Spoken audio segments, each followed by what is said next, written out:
Bonjour tout le monde et bienvenue à Wetu, un podcast centré sur le basketball. Ici, vous allez apprendre davantage sur les joueurs, les entraîneurs et les professionnels de la santé au niveau local et international.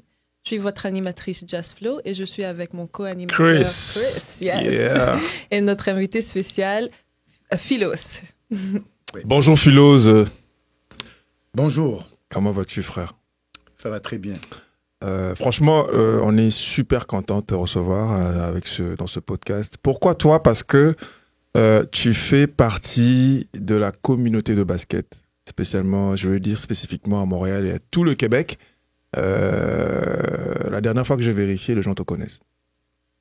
T'es connu dans la communauté de basket. Voilà pourquoi nous, pour commencer ce projet, donc on s'est dit qu'on devait discuter aussi avec toi. Comme ça, les gens vont apprendre plus un peu sur toi aussi et dans le volet basketball, ok? Donc, dis-nous pour un peu continuer ton parcours. Est-ce possible de nous décrire un peu comment tu as commencé de Quoi A qui t'a inspiré à Z? Ouais, donc premièrement, merci de m'avoir ici, de m'avoir invité. J'apprécie. Ouais, comment j'ai commencé le basket en fait? Moi, à la base, quand j'ai quitté le Congo pour l'Europe, en Belgique, en fait, j'étais entouré de mes frères, mes cousins, amis, qui étaient des bons joueurs de foot. Donc, j'ai d'abord commencé dans le foot, soccer. Puis, j'avais aussi, c'est vrai, dans la famille, on avait un gars qui s'appelait Christophe, que lui, il aimait beaucoup le basket. Puis, vu qu'il était dans la famille, c'était vraiment lui, là, le gars qui jouait beaucoup. Puis de temps en temps, il essayait de nous influencer, tout ça. Mais à la base, on jouait au soccer. J'étais très bon au soccer, au foot soccer. Je pensais même que j'allais être joueur de soccer professionnel. Ah ouais? Ouais. Ah, le soccer. Ouais, honnêtement, je m'en allais là, de cette direction-là. Je pense que j'aurais pas venu ici au Canada. Okay. Parce que, en fait, mon frère était très bon au soccer. Mon cousin, mon cousin aussi était très bon. En Europe, c'est très soccer. Ouais. Dans ton environnement en Europe était quasiment soccer. Ah oui, foot, soccer, tout ça. J'ai eu justement mon cousin Gabi. Ouais. Gabi qui m'a beaucoup inspiré parce que c'est un gars qui a joué pour des grandes équipes en Europe, qui a joué pour... Comme des équipes comme Lazio Roma, Torino, Inter de Milan. Nice. Mon Dieu. Ouais. C'est comme notre superstar de la famille. Puis c'est un gars qui m'a beaucoup inspiré vu qu'on habitait ensemble. On habitait ensemble dans la même maison. Est-ce qu'il continue à jouer lui encore? Ouais, en fait, il a joué pendant 14 ans professionnel là. Je sais qu'il y a eu après 14 ans à peu près, il y a eu des blessures qui viennent, tout ça. Comme d'habitude. Ouais, fait que ça l'a ralenti. Puis il joue aussi pour l'équipe nationale de la Belgique, qui est le numéro 1 au monde présentement. Oh, ouais. Mon Dieu! L'équipe numéro 1, donc. Fait que là, c'est me dire que autour de toi, t'as que des stars, toi. Ouais, ça a beaucoup inspiré, ça. C'est comme le fait de vivre avec ces genres de personnes-là. Les gars-là, ils étaient plus vieux. Puis, fait que je les regardais. J'ai regardé, puis je les voyais faire, puis je les suivais. Fait que je faisais ce que eux faisaient, même dans les entraînements. Fait que c'est ça qui m'a aidé, point de vue... motivation. Motivation, entraînement, tout ça. On allait courir très jeune, on pratiquait nos endurances, on faisait des longues courses, tout ça. Nice. Fait que j'ai beaucoup appris des gars comme Gabi Moudingaï, René, donc mes grands frères et cousins. Puis en fait, moi, ce qui est arrivé, c'est que j'ai commencé à grandir. De taille. De taille. Là, on parle de taille. Ouais. Voilà, on parle pas d'autre chose. On parle de taille. C'est que j'étais très bon au soccer, mais je grandissais. Puis là, les gens me voyaient. Ils disaient, mais toi, t'es grand. Ouais. Puis, on pense que tu devrais peut-être t'aligner vers le basket. Là, moi, j'étais comme, non. J'étais très bon au soccer. C'est ça. J'étais très bon au foot. Je suis bon au soccer et pas autre chose. Le basket, je touchais un peu le basket. Puis à force de me le dire, de temps en temps, je me suis dit, OK, je vais essayer de combiner les deux ensemble. Avec on habitait à un moment donné à la Cité, passé par Charleroi. Charleroi, donc on habitait là, puis on jouait avec les gars de la Cité à l'allée verte. Puis après ça, j'ai déménagé à Bruxelles. Okay. Puis à Bruxelles, là-bas, là où ça jouait un peu plus, faut aussi dire qu'à Charleroi, on avait les Spirou de Charleroi, qui est l'équipe numéro 1 de la Belgique. Fait que j'allais aussi voir les matchs là-bas. Mhm. Puis les Spirou, c'était une grosse équipe en Europe quand même qui est connue, qui a gagné beaucoup de titres. Et donc, j'essayais de combiner le basket, soccer, foot. Donc, à un moment donné, ça arrivait. Ce qui est arrivé, c'est que j'ai dû quitter la Belgique parce qu'on m'a appris que ma mère était au Canada. Ah, bon. Ouais. On m'a appris que ma mère était au Canada, puis je venais ici et je devais venir la rejoindre ici. Mais là, moi, je pensais vraiment pas que j'allais quitter l'Europe puis venir au Canada. Canada, ok. J'aurais jamais pensé ça. Ah, ok, c'est... Là, quand je suis arrivé au Canada, j'étais là avec ma mère. Puis là, j'ai vu que ici c'était plus le basket. C'est ouais. ça. L'environnement a changé, au fait. Ouais, l'environnement a changé. Voilà. Fait que toute la motivation que tu avais eue de l'autre côté en Europe qui n'était pas suffisante, et ça a été assez suffisante ici au Canada pour le basket. Ouais, j'ai rencontré la même chose. Je commençais à croiser des gens qui me disaient « Ah, mais tu devrais essayer au basket. » Par ta taille. Ouais, par ma taille, voilà. Par ma taille.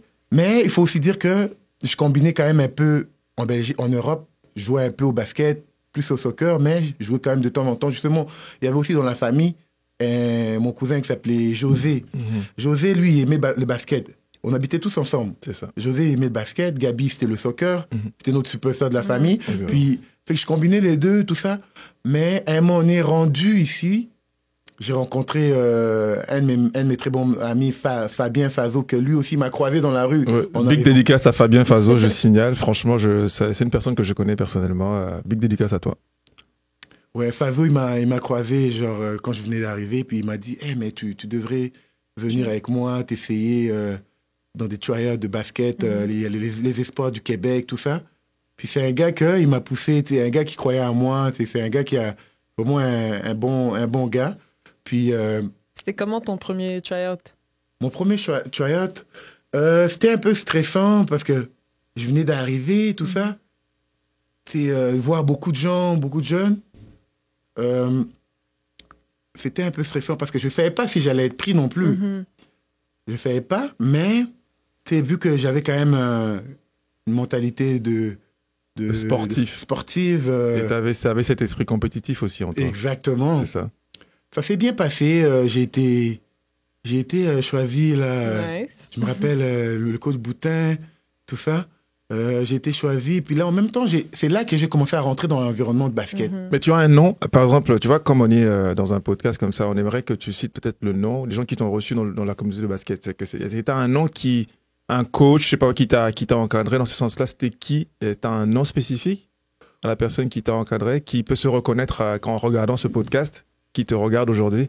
Ah ouais, les coachs qui m'ont encadré, ouais, que je peux dire que oui, j'ai Ils t'ont marqué?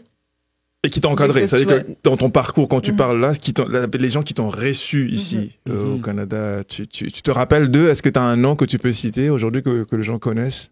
Ouais, il y a le coach Boutin dans les espoirs. Il y a eu ensuite, après ça, j'ai rencontré des gars comme Patrick Kervin, que c'était des gars que eux, ils m'ont proposé de se joindre dans le civil. Ça fait que là, j'ai rencontré le coach Tornild, Dave Tornild.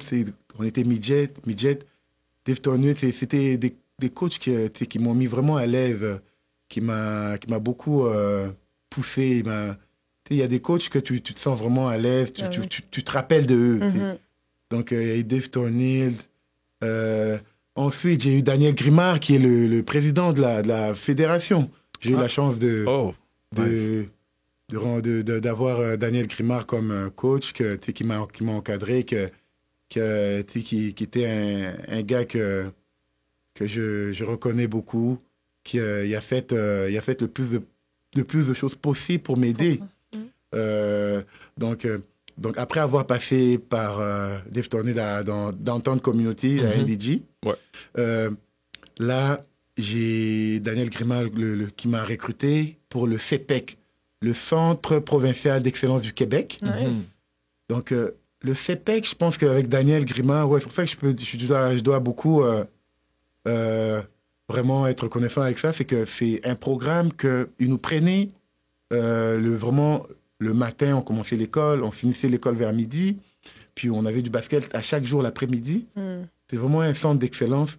Ils nous ont vraiment, vraiment bien encadrés. À ce niveau-là, est-ce que tu étais heureux avec le basket? Tu te sentais à l'aise? Comme Oh si oui, c'était là, pour toi, oui. là, le soccer, là, ça Ça commençait quittait à ta tête. passer dedans. Le soccer, là, je voyais plus le soccer, là. Ok, C'est comme, c'est j'étais bon. rendu dans le monde de basket. Ok. L'ambiance. Donc, tu sais, je commençais à rentrer dedans, là. Tu sais, c'est comme, le soccer, je commençais à mettre ça de côté. Même si quand j'étais en Europe, c'était le foot, le soccer, mais là, le basket avait pris, À tout prix. Après la place. ouais, a pris Quasiment, la place. Ça. Puis mon amour vers le basket a commencé à grandir. Exactement. Et j'allais voir aussi les plus vieux. J'allais voir les plus vieux jouer. Vu que j'avais déménagé, on avait quitté Longueuil à NDG à Montréal. Ok, parfait. Fait que j'étais pas très loin du collège d'Arson. Dawson, yeah, c'est ça. Puis j'ai eu la chance d'avoir les meilleures années de Dawson, là où il y avait des gars comme le coach de UQAM qui jouait là, Mario Joseph, donc les David Noël, les Keder. Aujourd'hui, ces gens-là sont où? Qu'est-ce qu'ils font aujourd'hui? C'est des gens qui sont devenus des coachs, mais que quand ils étaient plus jeunes, moi je les voyais, ils étaient plus vieux que moi, j'allais voir leur match. Parfait.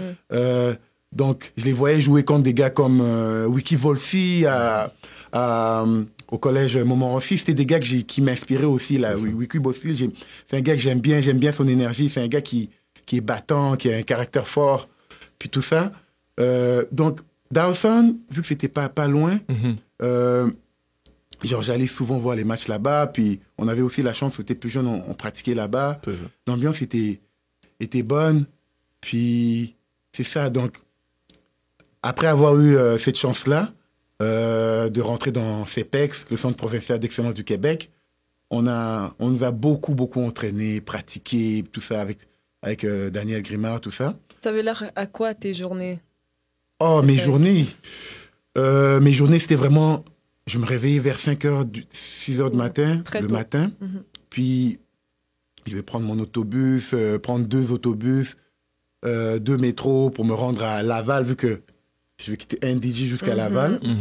C'était vraiment... Ça demandait vraiment beaucoup de motivation, de détermination. Se rendre là-bas à Laval, puis... Ensuite, école. On devait aussi être focusé à l'école parce que c'est très important. C'est très important. L'école, ouais, c'est ça. Donc, école et puis basket, on devait passer nos notes, nos examens, tout ça. Puis après ça, après la pratique, c'était la maison. Ok, donc s'il faut dire rapidement dans ton parcours, éventuellement, est-ce qu'il y a un niveau où tu as dit que là, je suis rendu semi-pro, c'est à quel niveau t'es rendu là? Est-ce que tu as joué professionnel? Tu as joué quand même semi-pro? Comment ça s'est passé, au fait? Oui, en fait, comment ça s'est passé? Je pense que qu'est-ce qui m'est arrivé, c'est que le CEPEC, le Centre provincial d'excellence du Québec, ça m'a tellement aidé, avec les Daniel Grimard, tout ça, ils m'ont tellement aidé que rendu après le secondaire, j'ai été recruté comme par la majorité des collèges, des bons cégep. Ils me voulaient. Puis, j'ai choisi d'aller au cégep. Puis, j'ai fait quelques temps au cégep. Puis, j'ai juste fait 1 année, moi, au cégep, en fait. Pas fait beaucoup de temps. J'ai fait 1 année. Puis, après 1 année, je suis allé m'essayer professionnel. Parfait. Et c'était à quel cégep? C'était pour quel cégep? Je suis allé au cégep... J'ai choisi le cégep Édouard Montpetit. C'est très connu, hein? Beaucoup de gens connaissent ça. Et c'était qui le coach chez Édouard? Ouais, à Édouard Montpetit, c'était le coach Yannick Mercier. Parfait. Yannick Mercier aussi, c'est un coach. C'est un bon coach. Un bon coach. Ouais. Je suis vraiment reconnaissant de Yannick Mercier. Il a fait beaucoup de choses pour moi. C'est vraiment beaucoup de positifs. Il y a tout. Mais ça dit que Yannick t'a boosté pour que le KEPS te voie, c'est ça? Oui. Et c'était quoi le KEPS? Le KEPS, c'est quoi KEPS? C'est quoi cette équipe-là? Pour les gens qui ne connaissent pas. Le KEPS, c'était une équipe professionnelle dans la ville de Québec. Ah, dans la ville de Québec. Et puis, les KEPS, dans le fond, c'était la seule équipe professionnelle de la ville de Québec. Et puis, c'était une belle expérience pour moi aussi de passer par là. Après avoir passé par le cégep, donc au cégep, j'avais les meilleures statistiques dans mon année. C'est ça. Les meilleurs marqueurs, Ouais. meilleurs rebondeurs. Bon. Donc, Alors, vous savez ce que ça prend pour entrer. Exact. Ouais, Être c'est le ça. meilleur. Mais j'aime ça parce que ça veut dire que s'il faut aller, Philose, de parler de statistiques, s'il faut dire, est-ce que toi, tu donnais à l'équipe combien c'est quoi, ça ressemblait à quoi? Est-ce que tu faisais un dabo-dabo? Ça veut dire que 20 points, 10 rebonds, ou qu'est-ce que tu faisais? Tu arrivais tu arrivais pas à faire un triple-dabo, tu étais plus un dabo-dabo, right? ouais, exactement. Dans ce temps-là, là, disons qu'on était plus focusé sur les rebonds, scorer, tout ça. Mais environ, tu donnais combien à l'équipe? C'est quoi tes stats? C'était quoi tes stats? Les stats, Approximativement. approximatifs, je me rappelle bien, c'était environ 25 points par match. Oh! Et combien de rebonds? Puis une dizaine de rebonds. À peu Mon près Dieu, par- mais par tu dis match. ça comme ça, mais c'est un bon stade, ça! Mais il a dit qu'il était le meilleur. Ouais. Donc, quand Ça veut même. dire que, ouais, Ouais, donc cette c'est année, grâce à ça que Kebs t'a repêché. Ouais, en fait, c'était... Après le CEPEC, puis le cégep, en fait, j'étais dans des années là où, non seulement on s'entraînait beaucoup, on pratiquait beaucoup. C'était le basket, c'était vraiment chaque jour, entraînement. Je m'entraînais comme à toutes les semaines. C'était ma forme physique était vraiment... Vraiment plus fort. Mais ouais, ça, plus c'était- fort. Beaucoup de gens me le disaient aussi. Beaucoup de gens me disaient qu'ils me trouvaient C'était solide. puissant, c'est ça? Ouais, Tu étais très puissant. Mais je dois admettre que je travaillais fort. Ok. Je m'entraînais beaucoup. Et j'étais quand même bien encadré, tout ça, avec le CEPEC. Puis, donc, les Daniel Grimard, les Yannick Mercier. Donc, ça m'a beaucoup... j'en ai beaucoup mangé de basket. Et j'étais vraiment focus. Ça fait que c'était un peu normal quand tu es très engagé, Exactement. déterminé, motivé, puis que tu fais les affaires comme il faut, Voilà. qu'il y a des résultats. Bien sûr. C'est pour ça que là, ouais, au cégep, j'ai eu tous ces genres de statistiques-là. Puis après ça, quand je suis arrivé pour les essais, pour les Kebs, là, c'est là que j'ai connu le coach Pascal Jobin. Pascal Jobin, il m'a dit, après 1 heure, il m'a dit que j'aime ça ce que tu fais. J'étais étonné. Quand il m'a dit ça, il m'a dit, ouais, j'aime ça ce que tu fais. Après 1 heure, j'étais comme, Waouh! ouais. Attends, là, c'était un tryout. Ouais, dans le tryout. 1 heure après, Ouais. t'as convaincu le coach. Il a Ouais. dit, non, Ouais, ce en gars, je le Ouais, je le Pascal veux dans Jobin, ma... il faut aussi dire que c'est un gars que quand il fait quelque chose ou quand il voit quelque chose, il passe pas par 1000 chemins. Ouais. Il fait Il sait ce qu'il déjà veut, qu'est-ce qu'il veut d'avance. Fait que il m'a dit ça après 1 heure, j'étais comme oh waouh, j'étais un peu étonné. Puis là, c'est là après ça, je me suis mis une place dans les Kebs. J'ai eu cette place là dans les Kebs. Une équipe là où j'ai joué plusieurs années, environ 5 ans. Et j'ai eu aussi la chance de tomber sur un autre coach qui s'appelle Charles Dubébret. Ok. Il était plus jeune. Il était plus jeune, mais c'est quelqu'un que j'ai aimé. J'ai aimé aussi. C'était un des bons coachs aussi qui m'a bien encadré, que je pense que ça va être probablement un des gars qui va probablement coacher la NBA. Un moment donné, je crois en lui. Non. Comment il s'appelle? Il s'appelle Charles Dubébret. Il est à Montréal, ici? Ouais, c'est un Québécois, il était à Québec, là, il bouge un peu partout, il y a des Monsieur Charles Dubé, sans pour autant couper Philose, on va vous chercher. Mais attends, Ouais, on doit exact. chercher monsieur pour qu'il nous parle aussi de ça.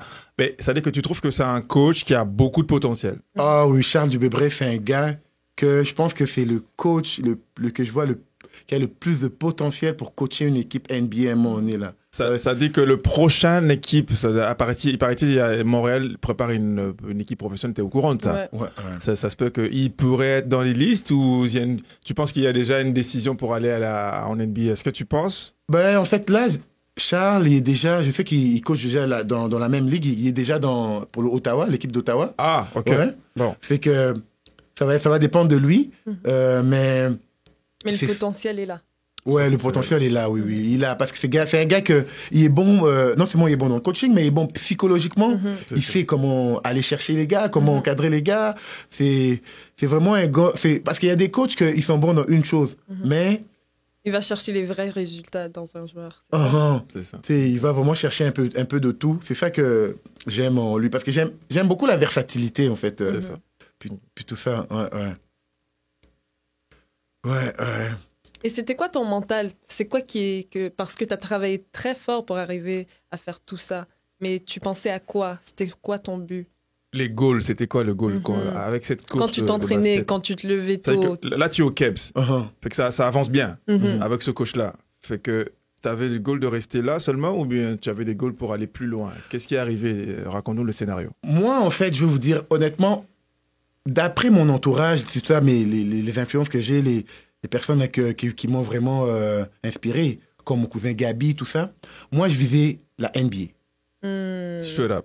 J'ai toujours visé la NBA. J'ai toujours visé le gros, là, le top, parce que j'avais, à la maison, dans la famille, les exemples que j'avais, c'était vraiment des personnes qui vraiment C'était haut. les Ça choses t'a fait rêver, officielles. tu voulais ça Voilà. aussi. Ça fait que, dans ma tête, c'est possible, Mhm. puis c'est ça que je voulais faire, tout ça, c'est comme... Pour moi, c'était normal de viser, de rêver grand. De rêver grand. Tu sais, il y a des gens qui rêvent pas grand, Non. puis tout ça. Il y a des gens qui voient comme beaucoup d'impossibilités. Ils voient ça impossible. Mais moi, en fait, Tu le voyais. je le voyais. Je voyais que C'était possible. tout est possible pour celui qui travaille fort, qui a une bonne discipline, puis tout ça. Puis ça fait que c'est ça. Même s'il y en a qui croient pas, il y en a qui peuvent te trouver que tu vois trop grand, puis tout ça, ou que c'est impossible. Moi, pour moi, c'était pas ça, là. C'était vraiment viser le gros, le top, là. C'était la NBA, là. C'est ça. Ouais, ouais. Et aujourd'hui, c'est quoi ta relation avec le basket? La relation avec le basket, moi, c'est ça, le basket, c'est comme un amour, puis c'est que ça reste encore parce que j'essaie de toujours rester dans le milieu, de toujours jouer, de faire d'autres affaires qui est toujours reliées au basket, puis tout ça. Puis c'est ça, ouais, c'est vraiment ça, ouais. Bon, ça dit que ça dit que toi, le basket t'a permis vraiment de devenir une personne raisonnée, une personne qui sait discipliner sa vie, qui aussi inspire les autres. Ça t'a quand même aidé aussi à ce pas. Mais est-ce que si je vais essayer de te rattraper un moment quand tu as parlé de Kebs, il n'y a jamais eu après Kebs quelque chose? Ou est-ce qu'il n'y a pas eu une équipe professionnelle qui t'a sollicité à partir de Kebs? Est-ce que tu as fait combien de temps avec Kebs, en fait, pour essayer d'aller plus vite dans ça? Donc, après combien de 5 ans avec les Cavs, ce qui est arrivé, c'est que je suis parti en Europe. Ok. Je suis parti en Europe, je vais être en Allemagne, Belgique. Tu retournais en Belgique? Ensuite, c'est ça. Je suis revenu, mais moi, en fait, c'est que on n'a pas parlé, en fait, vraiment de quelque chose qui m'est vraiment arrivé, qui m'a un peu empêché de faire les choses comme que je voulais. C'est quoi?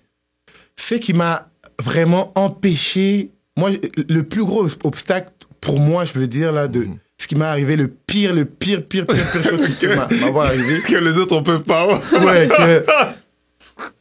genre, qui s'est produit et qui m'a vraiment donné, comme on dit, les bâtons sur les roues. Ok. J'ai pas pu faire mes choses comme il fallait. C'est que j'ai pas eu rapidement ma citoyenneté quand je suis arrivé, quand j'étais au Canada. Ça, c'est un vrai obstacle pour... C'est Oui. un vrai obstacle. Ouais. C'est vraiment comme un gros obstacle parce que quelqu'un comme moi, qui avait des très bonnes statistiques après CEPEC, puis le cégep, je pouvais pas voyager aux États-Unis. Moi, mes buts à moi, c'était aller d'abord au cégep quelques temps. C'était pas d'aller jouer au Kebs, c'était pas d'aller jouer dans des équipes professionnelles au Canada. C'était aller à l'université, faire quelques temps à l'université, puis ensuite, comme faire, mettons, comme les autres joueurs, les Lou Genzo, les Chris Boucher, tout ça. Ensuite, la NBA. Mais, malheureusement, vu que j'ai eu cet obstacle-là, je ne pouvais pas traverser la frontière là, après le secondaire, puis le cégep. Je ne pouvais pas. C'est que, quand on m'avait appris ça, que ça allait être long, j'ai tout de suite su que mes rêves étaient probablement dans l'eau. À l'eau. Comment t'as pris ça? Oh, quand on m'a appris ça, je pleurais. T'as pas fait une dépression, là, non? Ouais, ben j'ai fait un peu... Bah c'est clair, tes rêves sont... Ouais, je peux dire que j'ai fait un peu une dépression. La dépression un peu, ouais. Je pleurais, puis tout ça. On m'avait appris ça au centre-ville par une madame québécoise qui travaillait dans les affaires de citoyenneté, immigration. m'a dit que ça allait être long, tout ça. Puis là, je voyais que tous les efforts que j'ai fait, tous ces pecs, tout ça, que ça risquerait de... S'envoler. Ouais, s'envoler. Que mes rêves de jouer dans la NBA allaient probablement s'envoler, tout ça. C'est que là, genre, la madame m'a dit, tu sais quoi, je vais essayer de t'aider, je vais trouver quelqu'un, une avocate, puis tout ça, elle va essayer de faire avancer les choses plus rapidement, puis tout ça. Puis là, c'est en partie pour ça que j'ai, à la place d'aller aux États-Unis après le collège, T'es retourné. que je suis allé à Québec pour jouer pour les Cavs. Ah. Ouais. Ça dit Si- ça, ça dit grand. Sans ça, je n'aurais jamais allé jouer pour les Cavs. Si j'aurais pas eu de problème pour aller jouer NCAA, tout ça, universitaire, parce que je sais que j'avais le potentiel pour ça. Beaucoup, ouais, c'est sûr. Puis il y avait des gars que, dans mon année, qui avaient leurs stats étaient beaucoup moins que les miens, qu'ils sont allés jouer à NCAA, puis tout ça. Il y a même un gars qui m'a dit qu'il s'est fait passer pour moi. Non, attends, attends, Philos, attends, 2 secondes. Comment il peut se faire passer par toi? Comment? Ça veut dire que dans le temps, t'es un animal. Ouais, c'est clair. Ça veut dire que, waouh! Il y a un gars qui m'a dit, ouais, j'ai dit à des coachs de regarder parmi les meilleurs marqueurs de la ligue, du cégep, et puis que c'était moi. Il a dit ça. Puis là, ce gars-là, il a eu une bourse NCAA full. Oh, non. Full. Cette personne-là, tu la connais quand même ou pas? Oui, c'est un gars avec qui j'ai joué, même au CPEC, c'est un gars que je vois, tout ça. Wow. Moi, en fait, d'un autre côté, tu sais, j'en ai même ri. J'étais comme, ok. Mais c'est comme un compliment. Ouais, c'est comme un compliment, oui. Oui, c'est un grand compliment. Puis quand même, c'est quelque chose est-ce que c'est quelque chose, est-ce que tu as fait une thérapie? Ça t'a demandé de faire une thérapie pour ça, pour enlever ces stress-là, parce que c'est comme la NBA, tu as raté la NBA et tu avais tout le potentiel, Ouais, tu avais tous les potentiels pour y aller. Est-ce que, avant d'arrêter pour cette question-là, est-ce qu'il n'y avait pas eu une deuxième option que toi, ou troisième option? Cavs, il est allé. Okay. Oui, je sais, mais à part le Cavs, est-ce que toi, tu t'es pas battu pour qu'il y ait une autre personne pour chercher comment aller trafiquer pour la NBA? Est-ce qu'il y avait personne, il n'y avait pas de solution pour toi? Il n'y avait aucunement solution? Disons que, oui, comme on dit, on peut passer par plusieurs chemins, mais c'était un peu plus compliqué. Parce que, tu sais, je savais que mon potentiel, à l'âge que j'avais, à mon top, quand je prenais mon pic, je savais, et puis que j'ai impressionné vite les gens, les coachs, je savais qu'en ce moment, en ces temps-là, j'avais mes chances. Parce que j'étais pas blessé, je travaillais, j'étais discipliné, je me tenais loin des problèmes, loin des mauvaises influences, je travaillais fort, puis je savais que si je continuais comme ça, en allant à l'université, en travaillant fort, je pouvais facilement poigner quelques années dans la NBA. Tu sais, j'y croyais en moi. Puis, c'est ça, c'est vraiment... Après ça, j'ai eu des complications. Tu sais, c'est comme tu arrives dans un environnement là où professionnel, là où c'est pas vraiment pareil. La mentalité est différente. Le coach doit jouer certains joueurs locaux. Il y a du favoritisme, il y a du site. C'est comme... Tu joues pas nécessairement dans ce que tu veux. Tu joues avec... la politique de ce qui t'entoure, c'est ça? Exactement. C'était pas toujours facile. Et en plus, moi, le problème que j'avais, c'est que moi, je pouvais pas voyager. Comme tous les autres gars. Les autres gars, ils pouvaient faire le malin avec le coach, ils pouvaient comme bouger d'une équipe à une autre. Moi, j'étais comme rendu comme prisonnier. Je peux le dire ouvertement, j'étais comme prisonnier quand je jouais pour les Cavs, tout ça. Je me sentais comme... Je me sentais pas libre, je me sentais pas free. J'aime ça, me sentir comme...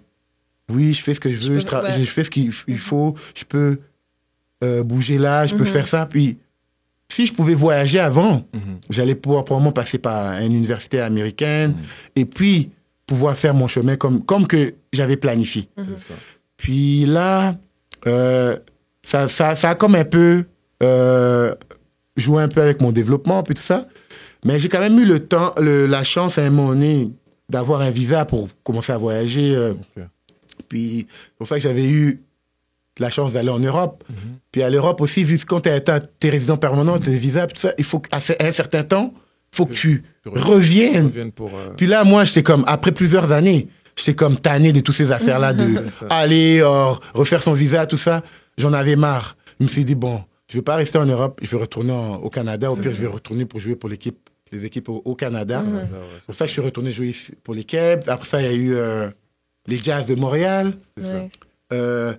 Mais aussi, j'ai eu la chance d'aller faire des tests pour une affiliation de la NBA, Ok. tout ça. Ok. Donc, j'ai fait à Oklahoma, puis à Minnesota. Mhm. À Minnesota, ils m'ont plus donné d'intérêt. Ils m'avaient dit de retourner faire des pratiques, tout ça. Donc, ça veut dire que là, si je comprends bien, là, on parle d'une période où tu traites avec la NBA. Ouais. Grâce à qui? Grâce, en fait, À toi-même, non? à moi-même Ouais, qui... Oui, moi, mais je c'est vois. quoi le réseau qui t'a fait en sorte que ça... Est-ce que c'est Kebs qui a fait en sorte que tu ailles là-bas ou c'était le jazz ou est-ce que c'était quoi? C'était par rapport à quoi que tu as réussi En fait, c'est plutôt des tests-là?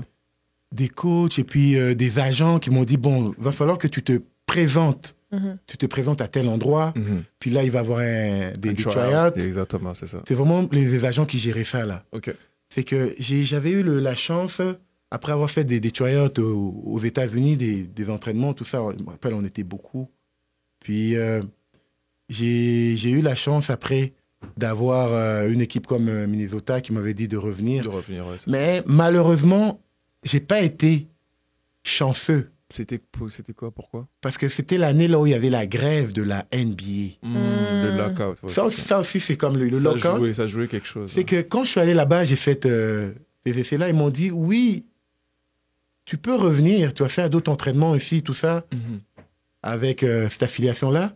Mais vu qu'il y avait le lockout, et moi, j'avais pas vraiment fini mon université, puis tout ça. Fait que je m'étais dit, bon, je vais faire plaisir à mes enfants, mes parents. Ouais, c'est ça. Je vais juste aller à l'université pour avoir une base, puis tout ça. Mhm. Là, c'est que je les ai dit que j'allais retourner aux États-Unis Mhm. l'année d'après. Mais, je suis allé à l'université. Et rendu à l'université, je me rappelle, j'étais là-bas avec un ami à moi, Winchell, à Bishop, à l'université Bishop. Puis, ce qui est arrivé, c'est que je me suis blessé à l'université. Non, mon Dieu. Après même pas un mois, durant l'été, je me suis blessé là. C'est là que je me suis dit, oh, mince, il y a une équipe des États-Unis qui m'appelle, l'affiliation des États-Unis m'appelle. Je leur dis non, je vais revenir l'année prochaine, mais là, je me blesse ici, comme ça. Là, j'étais comme, oh. Puis, c'est comme ça, c'est comme... Mais j'étais quand même content, le fait que quand tu vas faire des tryouts aux États-Unis, Qu'on te promette quand même, qu'on Qu'on te te rappelle. dise, qu'on te Ouais. rappelle. Ouais, c'est ouais, ça, parce qu'on qu'ils te vous rappelle. disent, bon, les personnes que on est intéressé, puis tout ça, on va vous rappeler, oui. tout Très ça. bon signe, ouais, c'est ça. Les emails, tout ça. Mais recevoir comme cet appel-là, Quand t'es blessé, ça doit... ça fait comme ça, c'est déjà quelque chose, c'est que t'es comme, oh, wow, ils sont intéressés par moi, puis tout ça. Mais après, il y a un down. Mhm. C'est quelque chose. C'est quand Mais même quand quelque tu chose. regardes ton parcours, tous tes obstacles, c'est quoi un conseil comme quelqu'un qui est dans ta place, qui n'a pas ses papiers pour aller aux États-Unis, qui est là à Montréal, tu lui dirais quoi? Ce serait quoi un conseil? Aujourd'hui, quand tu regardes ton Ouais. parcours, Quand tu tout ce regardes que ton tu as parcours, fait, mais ouais, qu'est-ce que les autres peuvent faire les obstacles, que ce toi, que tu as que tu n'as pas pu refaire? overcome, ouais. Tu donnerais quel conseil, en fait, à ces jeunes-là qui montent? Ben, Parce moi, que- ce que je leur donnerais, c'est que ça serait vraiment de ne pas perdre courage, de chercher de l'aide, de chercher des personnes qui peuvent les encadrer, puis tout ça, vraiment d'encadrer, puis de vraiment comme travailler sur les affaires. Le système aussi change. Il y a beaucoup de changements aussi. Il y a quand même des façons d'aller chercher de l'aide. Et puis, justement, je sais que mon histoire, tu sais, à un moment donné, j'avais aussi publié ça dans les réseaux sociaux. C'était vraiment pour inspirer, pour donner courage, donner la force, tu sais, à des gens à ne pas abandonner. À ne pas abandonner, puis à travailler fort. Tu sais, même s'il y a des obstacles, même s'il y a tout ça, de toujours essayer de travailler fort, d'être discipliné, puis de chercher les moyens De Pour- réussir. pour passer par-dessus tout ça. Alexis, je comprends bien, a priori, c'est que c'est quand même les jeunes qui doivent être aussi bien entourés. Mhm. Ils doivent éventuellement utiliser la persévérance et la Oui. constance, c'est ça Ouais. que tu dis? Et Donc, il doit être persévérant. Et discipliné, ça veut dire que choisir les priorités. Donc, savoir toujours s'aligner à une priorité qui fait en sorte que d'être meilleur. De se dire que je suis condamné à réussir et j'ai pas droit à faire des mauvais choix. C'est ça? Ouais, justement, c'est de là aussi que je voudrais bientôt me lancer. Parce que je lance avec Sport8 VIP, la compagnie. C'est ça que j'ai vu le logo que tu as, donc c'est ça, Sport8 VIP. Ouais, VIP Sport8, ouais. C'est ça un peu l'inspiration qui fait en sorte qu'aujourd'hui, toi aussi, à ton tour, tu as le droit d'inspirer les autres, n'est-ce pas? D'encadrer les autres aussi. Ouais, je pense que c'est vraiment comme à partir d'un centre de perfectionnement pour encadrer les jeunes, pour donner de l'aide aux jeunes, parce que c'est important. Les jeunes ils ont besoin vraiment de ça, non seulement d'être inspirés, mais vraiment d'être bien encadrés, bien coachés, tout ça. Parce que je vois, il y a des jeunes qui ont eu des chances que moi, j'ai pas eu, mais qui n'ont pas été assez disciplinés, tout ça.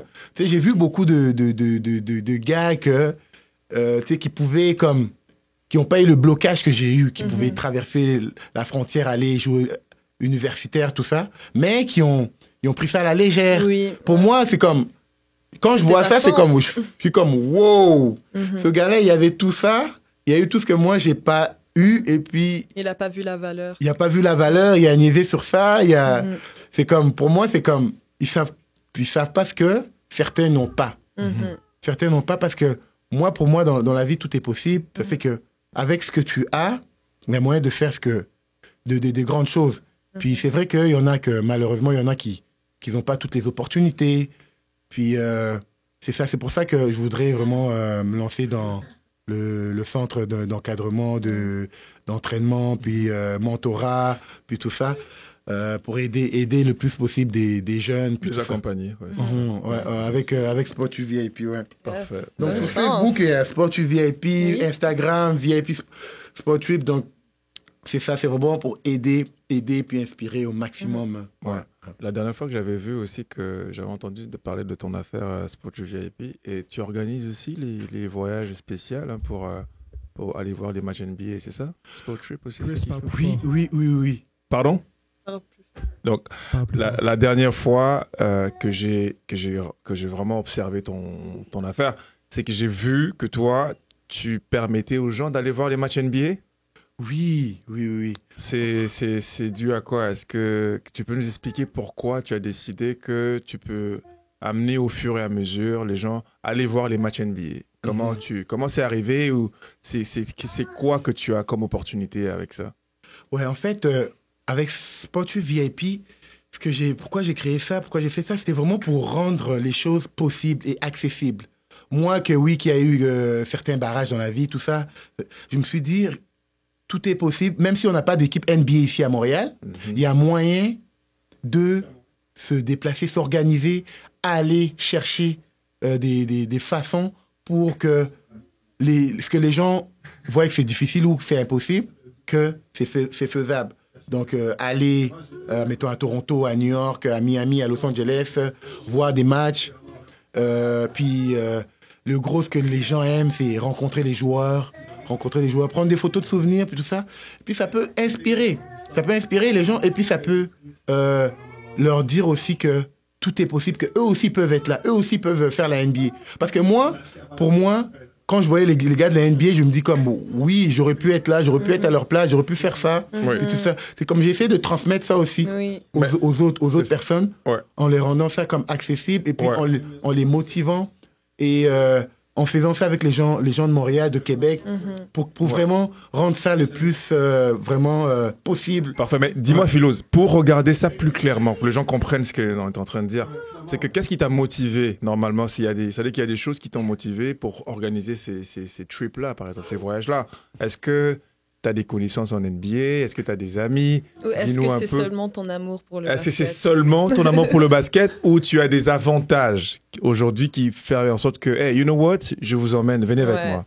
Ouais, ben en fait, moi, je peux dire que oui, même si j'ai passé par beaucoup de choses, ce qui m'est arrivé, c'est que le basket, ça m'a permis de voyager, de bouger, puis de créer des connexions, de connaître de nouveaux mondes, de connaître plein de personnes. L'environnement, tout ça. C'est ça, ouais.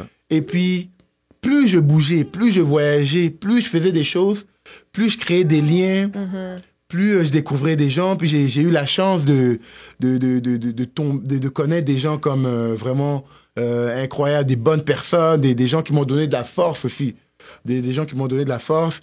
J'ai eu la chance de connaître des gars comme Serge Ibaka. Et Serge, je voulais demander en parlant d'inspiration NBA, c'est qui les joueurs que tu aimes? C'est ça. Fait que, du coup, mais attends, Serge Ibaka, c'est qui pour toi? Serge Ibaka, pour moi, c'est un ami qui... Un ami comment? Dis-nous. Un ami qui m'a donné beaucoup de la force, qui m'a beaucoup inspiré, un ami qui m'a beaucoup conseillé aussi, il m'a dit... Tu parles avec Serge? Est-ce que c'est ton ami, que tu manges avec lui, vous marchez un peu partout? T'as déjà joué avec lui, c'est ça la vraie question. Ouais, Serge, ouais, c'est ça, on a passé du temps ensemble, on a mangé ensemble, on a chillé ensemble. T'as joué au basket avec lui? C'est ça, oui, c'est ça, c'est comme... En tant qu'ami, hein? Ouais, en tant qu'ami, tout ça, c'est vraiment... C'est un gars qui est très inspirant. Et en plus, c'est un gars qui vient du Congo, comme moi. Toi, ouais, c'est ça. Fait que pour moi aussi, c'est quelqu'un il est bon aussi pour la nation. Je voyais ça comme... Il fait ce que moi, j'aurais voulu faire. Moi, dans ma tête, ce que je voulais faire aussi, c'était inspirer les jeunes en Afrique, un peu partout. Ouais. C'est pour ça que je l'encourage beaucoup. Et puis, c'est pour ça que je sais qu'on a besoin de ça. On a besoin de ça pour tous les Congolais, tout ça, les Africains, un peu partout. On a besoin des exemples, des modèles. C'est pour ça que un gars comme ça, c'est très important pour la communauté. Un gars qui réunit pas sa communauté, un gars qui réunit pas ses origines, qui est fier de ses origines, qui essaie de parler de la culture, tout ça. C'est que c'est une personne très inspirante pour les jeunes, tout ça. C'est quelqu'un qui m'a donné, qui m'a supporté dans mes affaires, qui a fait en sorte que Sport 8 VIP, ça démarre. Parce que c'est grâce à Serge. C'est grâce à Serge Ibaka. Wow. C'est grâce à Serge Ibaka. Vraiment, je le remercie beaucoup. Merci toi, Serge Ibaka. Je pense qu'on va aussi te recevoir, Jess. On fera un effort, on va maximiser pour avoir Serge Ibaka dans nos studios. Et c'est ça le souhait. Et il n'y a pas que Serge, j'ai aussi appris qu'il y avait Bismack Biyombo qui joue pour le Phoenix Suns. Oui. Il joue pour le Phoenix Suns qui est la meilleure équipe de la NBA. C'est ton ami. Ouais. Bismack Biyombo. Franchement, Philo, tu nous caches de choses là. Mais qui tu es? Bismack, en fait, c'est un très bon joueur. Il aide beaucoup. Aujourd'hui à la NBA, j'ai vu que Bismack, il aide beaucoup Sun Phoenix, qui est numéro 1 à l'Ouest. La meilleure équipe de la NBA pour l'instant, mon Dieu. Bismack, en fait, je le considère vraiment comme la famille, en fait. C'est un frère. Bismack, c'est aussi un gars très inspirant comme Ibaka. C'est deux gars différents. Big dédicace à Bismack Biyombo. Toi aussi, on fera un effort de te recevoir dans nos studios avec la grâce et l'effort qu'on fera. Voilà. Ouais, Bismack, c'est un gars, comme je dis, il est amazing, il est incroyablement, c'est un bon gars, c'est un gars très positif, c'est un gars très intelligent. C'est un gars très intelligent, même dans l'NBA.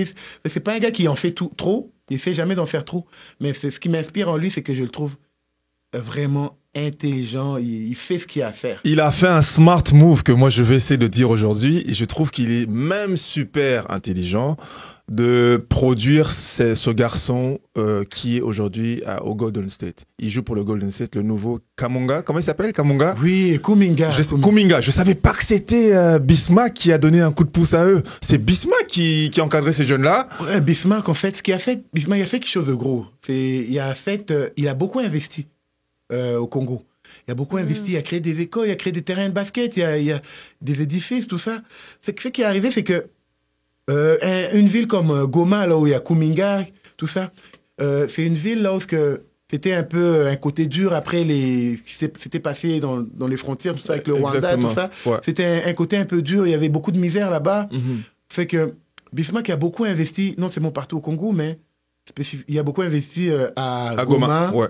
Tout ça, fait que en créant tous ces centres des écoles, les terrains de basket, ça a permis à beaucoup de jeunes d'avoir des opportunités, de se motiver dans le basket, d'avoir des opportunités. Tu sais, il a fait ça en partenariat avec d'autres gars, d'autres personnes, mais ça a vraiment motivé la région. Puis ça a fait sortir. Ça a fait sortir plusieurs bons jeunes. Il n'y a pas juste Kuminga, en fait, qui sort de Goma, là. Il y a d'autres gars qui rentrent dans l'équipe nationale du Congo, qui sont forts. Et je pense que c'est l'investissement qui a fait en sorte que ça fait un genre de boom. Parfait. Donc, Alors, oui. si on devait décrire ce que tu admires, ça serait la passion, discipline, l'encadrement, les fondations pour les enfants aussi, et pouvoir les coacher, les mentorer pour qu'ils puissent progresser, c'est ça? OK. Ouais. Parfait.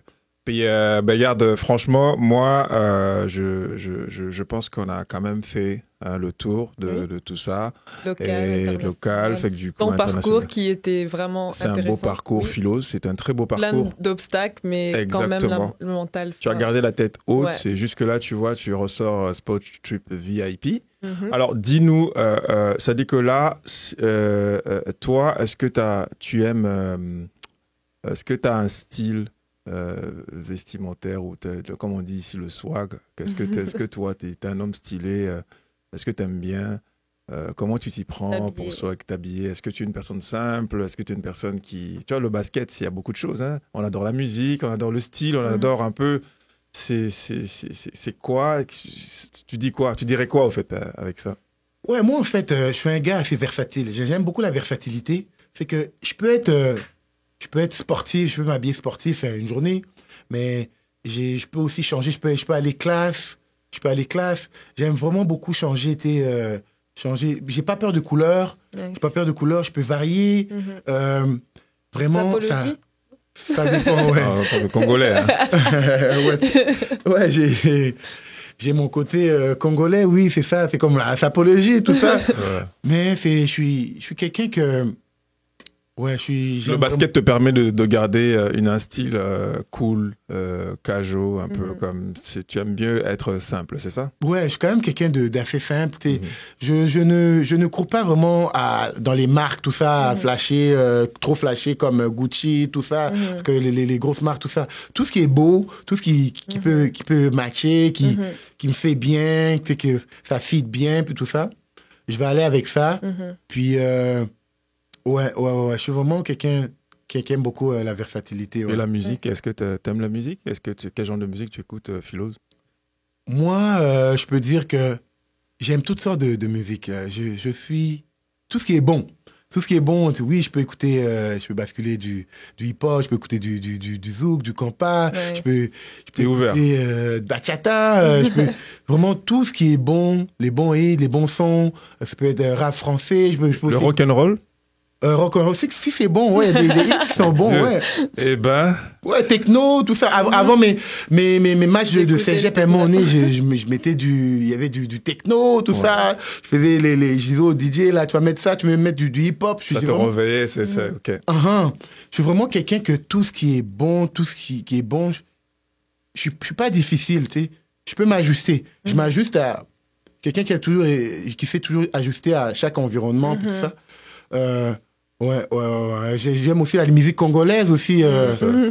Fally Ipupa, tout ça. Et d'ailleurs, je signale qu'on va aussi se bousculer pour faire un effort de recevoir, de chercher un contact de Fally. C'est aussi une personne qui aime le basket, je pense, parce qu'il est aussi entouré de beaucoup de superstars congolais qui viennent, qui font du basket. Et on fera un effort de le recevoir. Si un grand, tu l'aimes beaucoup, tu l'écoutes souvent. Fally Ipupa? Ouais, Fally, en fait, c'est le gars qui m'a fait ramener à la musique africaine, congolaise. Okay. Vu que c'est un gars, justement, qui est versatile. C'est un gars qui il fait aller chercher toutes sortes de communautés. Tu vas voir les Européens, les Belges qui vont aimer Fally, les Canadiens. Vraiment, c'est un gars qui est international. Moi, je suis un gars aussi très multiculturel, qui aime beaucoup se rassembler, qui aime beaucoup toutes les cultures, on peut apprendre de toutes sortes de cultures. Puis, fait que Fally, c'est quelqu'un qui va rejoindre tout le monde avec sa musique, qui peut faire, qui peut chanter en lingala, mais il peut des fois chanter en français, tout ça, des fois en anglais. Fait que c'est ça que j'aime, c'est ce côté-là de rassembler tout le monde. C'est pour ça que justement, c'est le meilleur artiste du pays, du Congo. Tu as mangé quoi? Moi, ce que j'aime manger, bon, c'est sûr que j'ai grandi avec nos plats traditionnels, tout ça, au Congo, genre le foufou, les pondous, tout ça, les makemba. On voit. Ouais, j'aime ça, mais comme je vous dis, je peux aussi m'ajuster aux aux autres cultures, aux autres nourritures. Toi, t'aimes tout manger, c'est ça? Ouais, tout ce qui est bon. J'aime aussi la nourriture haïtienne, comme les légumes, tout ça, les griots, tout ça. J'aime. T'aimes pas la poutine? La poutine. Franchement, hey, La faut poutine citer de la temps en temps. poutine, là. Mais C'est j'essaie québécois, ça. Aïe, aïe, mon ami. Ouais, mais c'est pour les sportifs, c'est un peu... Il faut que tu manges aussi. Moi, c'est un j'adore peu le lourd poutine. Ouais, pour je les sais. sportifs. Ouais, franchement, je sais que c'est lourd pour les sportifs, mais quand même, pour la tradition québécoise, moi, j'adore goûter la poutine. J'adore. Ouais, de temps en temps, la poutine, ouais. C'est ça. Merci. Puis, merci à toi, Oui, merci. Philos, Philos, franchement. pour ton parcours. Exactement. Oui, c'était très beau, très intéressant. On a beaucoup appris sur ton mental aussi et sur ta discipline. Ouais, donc on a vu que tu es quand même assez investi et là on a appris quand même de l'histoire un peu du basket québécois avec tout ce monde-là qui joue au basket au Québec vont reconnaître ce que Philos a dit et j'allais poser une question, est-ce que tu peux essayer de nous dire Igor, ça te dit quelque chose?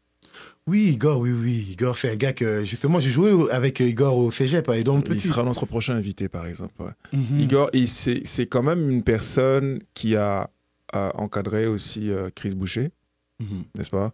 Et aujourd'hui, on a besoin de connaître tout ce monde-là, franchement, comme tu es là, pour que c'est comment on l'appelle, pour que les gens qui nous suivent connaissent aussi les acteurs. Je trouve que c'est aussi un grand acteur dans le domaine de basket. Igor. Alors, salut à toi, Igor.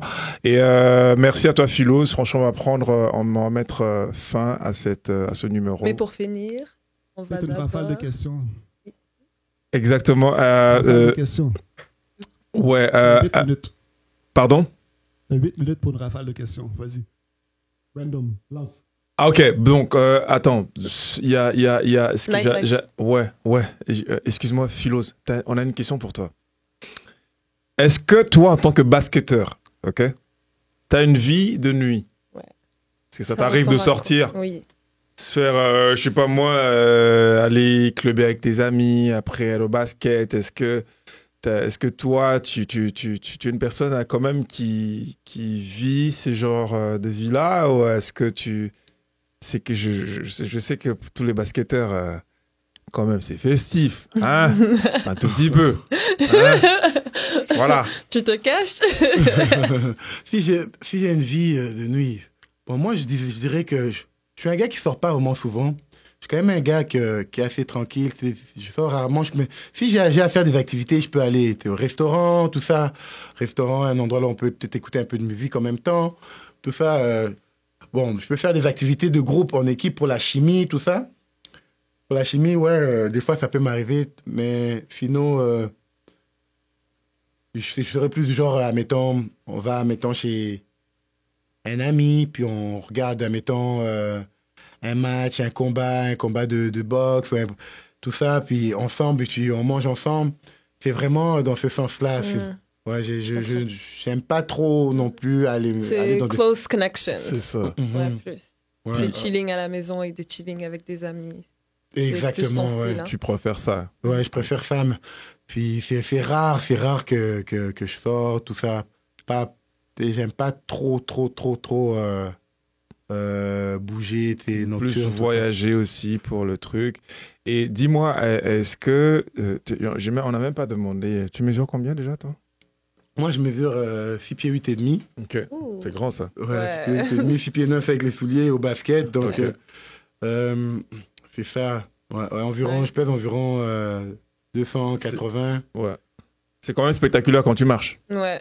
Ouais, disons que c'est proportionné avec ma taille. Mais quand les gens te voient, ils disent que t'es grand, ils disent ça, c'est spectaculaire quand même quand les gens te voient marcher. Ouais, j'avoue que souvent je me fais dire ça, ouais. Ouais. Puis, une question que je demanderais, excuse-moi de comment tu t'y prends avec les femmes? Ben moi, en fait, je suis un gars que j'aime beaucoup le respect. Je respecte beaucoup. J'ai été éduqué d'une façon à respecter les femmes. Fait que les femmes, ouais, il faut les respecter. Puis, je suis pas trop le genre de gars qui aime aller donner des faux espoirs aux filles. Puis... Chasseur de jupons, c'est ça? T'es pas Pardon? trop chasseur de... Ouais, non, j'aime pas trop chasser. Coureur de jupons, non, t'es Ouais, pas. Non, je suis plus ce genre de gars que Philo, je dis la laisse les vérité. gens venir à moi. Dire la vérité ici. Parce que là, franchement, mon ami, franchement, Mhm. tu préfères pas. Mais t'as une préférence? Est-ce que tu dis j'aime plus les filles québécoises, j'aime bien. Est-ce que t'as un style ou mais qu'est-ce que tu dirais dans ce sens-là? Mais c'est une question piège que je te fais. Ouais, parce que ça passe à chaque Voilà. Hein? Hein? Non, ben moi, en fait, je peux dire, je suis quelqu'un que, vu que j'aime beaucoup le multiculturel, toutes les cultures, j'ai pas vraiment de préférence. C'est vraiment la personne. Tu sais, il y a des Québécois qui... c'est ça. Il y a des Québécois qui sont bons, tout comme il y a des Noirs, puis tout ça, qui peuvent être bons, tout comme ça peut être le deux aussi, ça peut être le contraire. Il y a des bons et des mauvais dans toutes les nations. Je suis vraiment quelqu'un qui ne juge pas vraiment les gens, tout ça, puis qui catégorise les gens. J'aime pas trop mal juger les gens. C'est ça. Fait que j'ai vraiment connu toutes sortes de milieux, tout ça, de toutes sortes de personnes. Fait Ça que, veut dire que tu as fréquenté beaucoup de. Non, il a... Quand même, hein? Allez, C'est pas Philo. ce qu'il a dit. C'est pas ce que t'as dit. Ah, mais attends, je pensais que t'avais dit ça. Non. Je pensais, excuse-moi.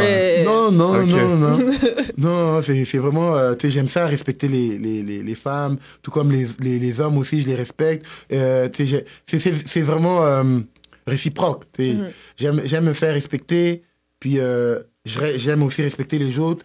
Et si on me donne pas de respect, c'est comme, le respect d'enfant, c'est comme, ça ne s'achète pas, ou tout ça, c'est vraiment, tu l'as ou tu l'as pas. Ouais. C'est comme, c'est lui qui m'en donne pas, tant Non, pis. c'est ça. Tu sais, je fais mon chemin. Je suis pas un gars qui aime aussi chercher les trous parce que C'est tu sais, ça, ouais, c'est ça. on est dans un monde là où il y a toutes sortes de personnes. Il y a des gens qui peuvent te donner du respect, tout comme il y en a qui Ils te donnent vont- pas. Ouais. qui t'en C'est donnent vrai. pas. Mhm. C'est comme, tu sais, je me casse pas trop la tête avec ça.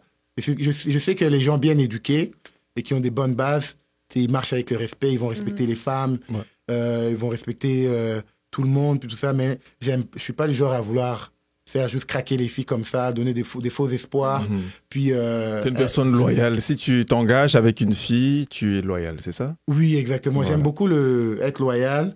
Puis, c'est ça, j'aime pas juste séduire comme ça, être un maniaque dans la séduction, puis qui est là à inbox les gens, puis tout ça, ou à mes messages. Non, je suis plus le genre de personne qui laisse venir à moi. Vous voyez, il y a Ouais. des gens sérieux à Montréal aussi. C'est ça. Est-ce que tu t'es déjà fait rejeter par une fille? Bon, je pense que, Comment tu Pourquoi réagis? tu le mets sur le spot comme ça, Chris? Voilà, c'est ça. Hein? Voilà. je pense que le rejet, personne n'est à l'abri de rejet.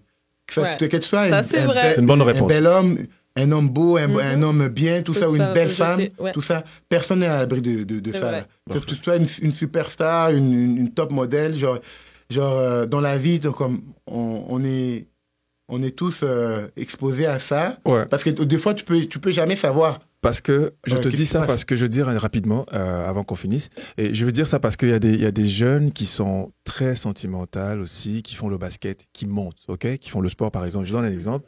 Mais si elle est rejetée par une fille et le basket est dehors avec lui. Ouais. Est-ce que tu comprends ce que je veux dire? Mhm. Il s'entraînait, il était fort, nanana. Il est amoureux. C'est parce La que la fille dit confiance... non. Ouais. C'est parce La que la fille, elle confiance, dit c'est non. son Et ego. le non qu'elle a dit a affecté le garçon de sa vie personnelle et le basket. Tu vois que tout tombe. Mais je tu pense que dirais- ça vient avec la maturité. Exactement, c'est ça. Mais en tant que moi, je donne, tu dirais quoi, un conseil rapide juste avec ça? Est-ce que le rejet, comment il faut la gérer? Comment il faut la gérer? C'est comme, quand on vous dit non, premièrement, il faut respecter le non. Faut, quelqu'un qui dit non, il y a ses raisons, puis tout ça. Tu sais pas ce qui se passe dans sa tête, il y a ses raisons. Il faut toujours respecter le non, il faut jamais forcer les choses. Fait que, un non, tu le prends là, tu passes à autre chose, tu continues ça, ta c'est un vie, processus tu fais de ton la vie. basket. Un jeune qui se fait affecter par ça, c'est pas bon pour le mental, tout ça, pour X raisons, tout ça, mais c'est important de tourner la page et d'être dans ses Se affaires, rebalancer. de bien balancer ça. Parfait. Puis surtout de pas tomber dans des mauvaises dépressions ou tristesse, Oui. tout ça. Parce qu'on peut toujours avoir quelque chose de mieux ou de Oui. bon dans la vie. Ouais. Savoir gérer ses échecs. Ouais, Ça, c'est savoir ça, gérer- c'est le côté mental. Ouais, Donc, ouais. alors, pour essayer de clôturer, Philoz, est-ce que Philoz Ngeleka médite? Est-ce que tu es une personne qui médite? Ah, c'est Aujourd'hui, une nous sommes bonne dans un question. monde, je te jure, dans un monde qui est rendu spirituel. Ça, tu le sais. Mhm. OK? Donc, toi, est-ce que tu peux dire à tout ce monde qui nous regarde aujourd'hui, la méditation occupe quelle place dans ta vie? Ben, en fait, je peux dire, j'ai été chanceux aussi d'être dans une famille là où la méditation, c'était important. Fait que on m'a ancré ça quand j'étais jeune. Ah, ok. Ça c'est bien. Fait que c'est Ça, quelque chose c'est que très j'ai bien. très jeune. C'est très bien ça. Quand je vivais avec mes cousins, tout ça, avec ma mère, tout ça. C'est quelque chose que c'est dans la famille, genre, c'est rentré très jeune. Ça fait que c'était rendu normal. Nice. C'est rendu, à un certain temps, c'est comme un style de vie, ça fait partie de la vie. Mhm, Puis tellement que ça fait partie de la vie, c'est comme si c'était toujours là. mhm. Même si des fois, on peut s'échapper un peu ou on peut penser avoir des choses qui arrivent dans la vie, puis tout ça, penser à différentes choses. Mais c'est quelque chose qui est important. Ça aide à recentrer, Mhm. de gérer ses émotions, de s'analyser. Mhm. C'est bien que tu le fais depuis que tu es jeune. Il y a plein de Parfait. monde, they find meditation plus tard dans la vie. Ouais, Donc, c'est toi, ça qui m'a aidé aussi même dans mon parcours de basket. de rester être vraiment- fort. Voilà, c'est ça. À être différent parce que j'ai été vraiment ancré là-dedans, vraiment Mhm. éduqué là-dedans, encadré là-dedans très jeune.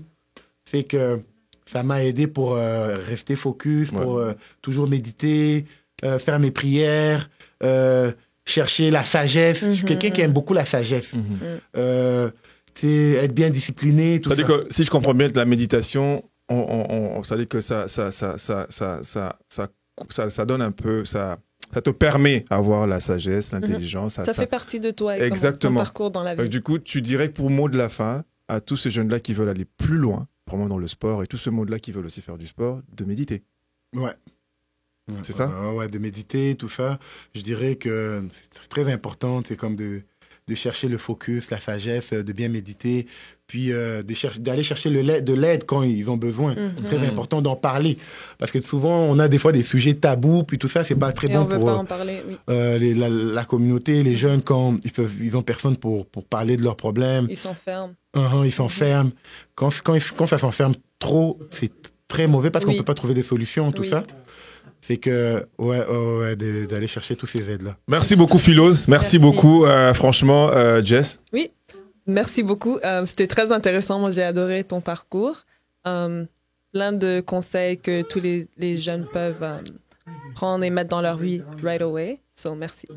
Merci à toi, Philos, franchement, pour ce numéro. Et nous sommes très honorés. Encore une fois, est-ce que tu as un mot à dire? Tu as des salutations? Ouais, donc, merci à vous, probablement, encore de m'avoir eu ici. Donc, salutations donc, à tout le basketball de la communauté de basketball de De Montréal. Montréal et de Québec, ouais. Ce monde-là. De Québec, donc de la province, tout ça, Canada. C'est comme on commence à voir quand même beaucoup des bons joueurs C'est ça. à Montréal. C'est comme, je salue comme tous les coachs en ce moment. C'est comme avec tout ce qui se passe aussi. Ouais. Donc, shout out à Sport 8 VIP. Donc, Exactement. n'oubliez pas, Nice. allez Ça. dans Facebook VIP Ouais. Sport 8, de vous abonner pour nos prochains événements, puis tout ça. Donc, courage, enfants. Et là, tu venais de quel voyage? Parce que là, on montrera tes voyages. Tu étais où avant? Dis-moi vite fait. J'étais à Miami. Ouais. Ensuite, T'as regardé le match de Miami là-bas avec Ouais, qui? C'est avec- ouais, Ils ont ouais. joué contre qui? j'ai eu Miami contre les Raptors. T'as regardé Nice. quoi encore? Quel voyage encore t'as fait?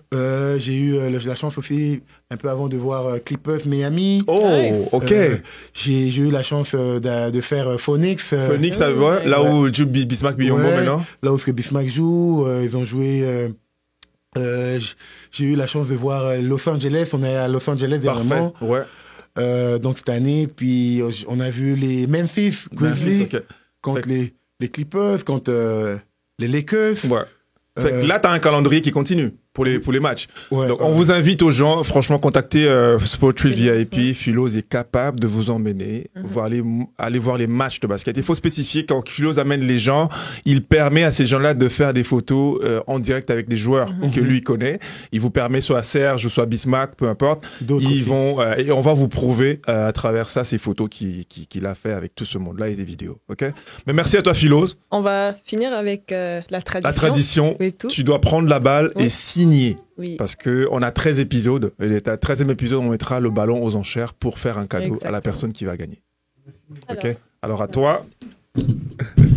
Et le stylo. Et tu as le stylo, le marqueur, le feutre qui est là.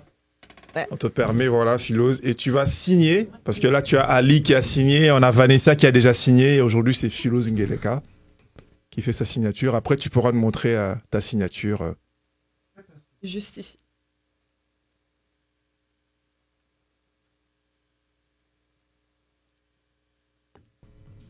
Yes. Alors, tu montres, alors pour la caméra, là, tu montres ici. Yeah. Voilà les signaux ici. Waouh! Alors, Juste comme ça. un peu comme ça, c'est ça. C'est bon. Ouais, merci à toi, Philose. Franchement, la signature est faite. Alors, c'est pour ici. On te dit merci beaucoup. Alors, merci Jess. Oui, merci. On dit au prochain numéro. Oui, on se voit à la prochaine, guys.